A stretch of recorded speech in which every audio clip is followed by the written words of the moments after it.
भारत ने हाफिज सईद के प्रत्यर्पण की मांग की है। भारत ने मुंबई हमले के मास्टरमाइंड आतंकी हाफिज सईद के प्रत्यर्पण की मांग की है। पाकिस्तानी मीडिया ने यह दावा किया है कि इस्लामाबाद पोस्ट के मुताबिक भारत सरकार ने औपचारिक रूप से पाकिस्तान के विदेश मंत्रालय से आतंकी हाफिज सईद को भारत के हवाले करने की मांग की है। इस्लामाबाद पोस्ट की रिपोर्ट में राजनयिक सूत्रों के हवाले से लिखा गया है कि पाकिस्तान के विदेश मंत्रालय को भारत सरकार से आधिकारिक अनुरोध मिला है। इसमें हाफिज सईद के प्रत्यर्पण के लिए कानूनी प्रक्रिया शुरू करने के लिए कहा गया। हालांकि पाकिस्तान के विदेश मंत्रालय ने इस पर कोई आधिकारिक बयान नहीं दिया है। निज्जर हत्या मामला भारत की भूमिका पर खुलासा करेगा कनाडा में खालिस्तानी आतंकी हरप्रीत सिंह निज्जर की हत्या के मामले में रॉयल कैनेडियन माउंटेन पुलिस ने 2 आरोपियों की पहचान कर ली है। Canadian media global and mail में अपनी रिपोर्ट बताया है कि कुछ हफ्तों के अंदर दोनों आरोपियों की गिरफ्तारी हो सकती है। रिपोर्ट में कहा गया कि दोनों आरोपियों पर चार्जशीट दायर होने के बाद हत्या की साजिश में भारत सरकार की भूमिका का खुलासा किया जाएगा। ग्लोब एंड मेल की रिपोर्ट में बताया गया है कि 18 जून को निज्जर की हत्या के बाद से दोनों आरोपी एक बार भी कनाडा से बाहर नहीं गए हैं। ईडी की चार्जशीट में पहली बार प्रियंका का नाम। प्रवर्तन निदेशालय यानी कि ईडी की चार्जशीट में पहली बार कांग्रेस नेता प्रियंका गांधी वाड्रा का नाम सामने आया है। जांच एजेंसी ने prevention of money laundering act के तहत प्रियंका नाम चार्जशीट में शामिल किया है। न्यूज एजेंसी एनआई के मुताबिक प्रियंका ने 2006 में हरियाणा के फरियादाबाद में 5 एकड़ की खेती की जमीन खरीदी। प्रियंका ने यह जमीन दिल्ली के रियल एस्टेट एजेंट एचएल पाहला से खरीदी है। फरवरी 2010 में जमीन को पाहला को ही बेच दिया। इस्तीफे से लल्लन सिंह का इंकार। बिहार की सीएम नीतीश कुमार ने लल्लन सिंह को जेडीयू के राष्ट्रीय अध्यक्ष पद से हटाने की खबरों को खारिज कर दिया। गुरुवार को जब सीएम से यह पूछा गया तो यह चर्चा की गई कि आप एनडीए में जा सकते हैं, तो इस सवाल को वे टाल गए। थोड़ी देर में दिल्ली में जदयू के राष्ट्रीय पदाधिकारियों के साथ सीएम नीतीश की बैठक होगी। नीतीश और लल्लन सिंह इस बैठक में शामिल होने के लिए पार्टी ऑफिस पहुंच गए हैं।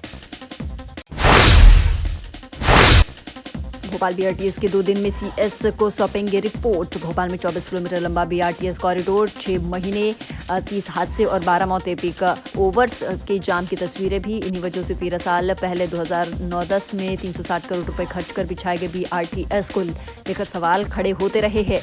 आखिरकार इसे हटाने की सहमति बन गई है। सीएम डॉक्टर मोहन यादव ने मुख्य सचिव वीरा राणा से 3 दिन में रिपोर्ट मांगी है। इसे तैयार करने में जिला प्रशासन और नगर निगम के अफसर जुट गए हैं। बुधवार को पूरे दिन रिपोर्ट तैयार होती रही। गुरुवार को भी यह दौर जारी रहा।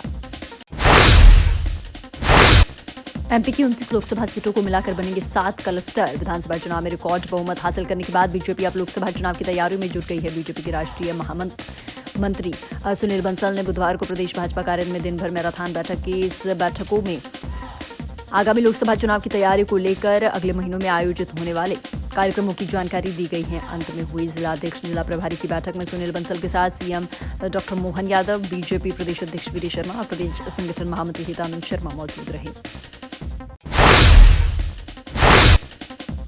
कैलाश विजयवर्गीय ने बीजेपी राष्ट्रीय महामंत्री का पद छोड़ा। मध्य प्रदेश सरकार के मंत्री और इंदौर 1 के विधायक कैलाश विजयवर्गीय ने बीजेपी के राष्ट्रीय महासचिव यानी कि महामंत्री पद से गुरुवार दोपहर करीब 1:30 बजे इस्तीफा दे दिया। ट्वीट कर लिखा, आज मैं भाजपा के राष्ट्रीय अध्यक्ष जगत प्रसाद नड्डा से मिला। हमारी पार्टी के सिद्धांत एक व्यक्ति एक पद के अनुसार मैंने महासचिव पद से उन्हें इस्तीफा सौंपा। दरअसल मोहन यादव सरकार में कैबिनेट मंत्री बनाए जाने के बाद उन्होंने यह फैसला किया है। विभागों का आवंटन अभी नहीं हुआ है।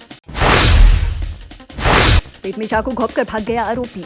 जबलपुर मेडिकल कॉलेज में देर रात एक युवक पेट में घुसे चाकू के साथ पहुंचा। डॉक्टर ने उसके पेट से चाकू निकाला। घायल युवक का नाम विवेक पटेल है। गौर का रहने वाला है। डॉक्टर के मुताबिक विवेक की हालत खतरे से बाहर बताई जा रही है। अभी वह एडमिट है। घायल विवेक पटेल के भाई ने बताया कि देर रात वह घर के बाहर घूम रहा था। पास ही कुछ लोगों का विवाद हो रहा था। विवेक ने उन्हें शोर करने से मना किया तो उन्होंने विवेक के साथ गाली गलौज करना शुरू कर दिया। कुछ देर में विवाद इस कदर बढ़ गया कि अभिषेक गोटिया और उसके 3 साथियों ने विवेक पर हमला कर दिया। गैस कांड का आरोपी राजेश पवार गिरफ्तार। खंडवा के घासपुरा इलाके में बुधवार रात गैस रिफिलिंग गोदाम में आग लग गई। मकान में ही गोदाम था जहां पूरा परिवार रहता था। एक के बाद एक गैस सिलेंडर फटने लगे। 10 मिनट के अंतराल में 30 से ज्यादा सिलेंडर में ब्लास्ट हुआ। जिले भर से फायर ब्रिगेड बुलाई गई। करीब 40 फायर ब्रिगेड से रात 12 बजे आग पर काबू पाया गया। आग बुझने के बाद भी रात 3 बजे और सुबह 5 बजे फिर एक सिलेंडर में ब्लास्ट हुआ। एमपी में बस में आग, 12 लोग जिंदा जले। मध्य प्रदेश के गुना में यात्री बस में आग लगने से 12 लोग जिंदा जल गए। अब तक बस से जली हुई 11 डेड बॉडियां निकाली जा चुकी है। एसपी विजय खत्री ने इसकी पुष्टि की है। करीब 14 लोग झुलस गए हैं जिन्हें जिला अस्पताल भेजा गया। हादसा बुधवार रात करीब 8:30 बजे हुआ। बस गुना से आरोन तरफ आ रही थी, तभी एक डंपर ने बस की टक्कर हो गई और टक्कर लगते ही बस पलट गई और इसमें आग लग गई। फिलहाल बस में लगी आग पर काबू पा लिया गया है।